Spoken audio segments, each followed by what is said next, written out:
இந்த கோயிலுக்கு வர்றவங்களுக்கு 21 தலைமுறை சாபம் நீங்கிறது மட்டும் இல்லாமல் இந்த கோயிலுக்கு மறுபிறவி இல்லாதவங்க மட்டும்தான் வர முடியும்னு சொல்லப்படுது. இந்த சுவாமியை பார்க்கணும் அப்படின்னா பூர்வ ஜென்மாவில புண்ணியம் பண்ணாதான் வரலாம்.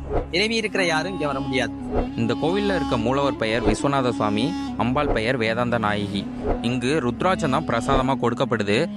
பூமியில எது வேணாலும் இந்த ருத்ராட்சத்தை கேட்டுட்டு ஜெபம் பண்ணலாம். ஜெபம் பண்ணி முடிச்சுட்டு டப்பாக்குள்ள வச்சுட்டு டப்பா எடுத்து விகுதி நெத்தியில இட்டுண்டா போறோம். இங்க இருக்க சூரிய மண்டல நுழைவாசல் இந்த கோயிலோட தனி சிறப்புங்க. சூரிய மண்டல வாசல்னு சொல்லுவா. பிரதோஷம், மாசி மகம், சிவராத்திரி அப்பதான் துறப்பா. பிரதோஷம்னா இந்த வாசல் வழியா வர 1.5 மணி நேரத்துல தான் வருவா.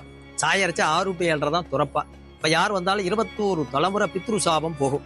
மாசி மகத்தன்னைக்கு வந்தா 21 தலைமுறை செல்வந்தரா வாழக்கூடிய பாக்கியம் கிடைக்கும். மகா சிவராத்திரி புண்ணிய காலத்துல வந்தா 16 செல்வங்களோட வாழக்கூடிய பாக்கியம் கிடைக்கும்.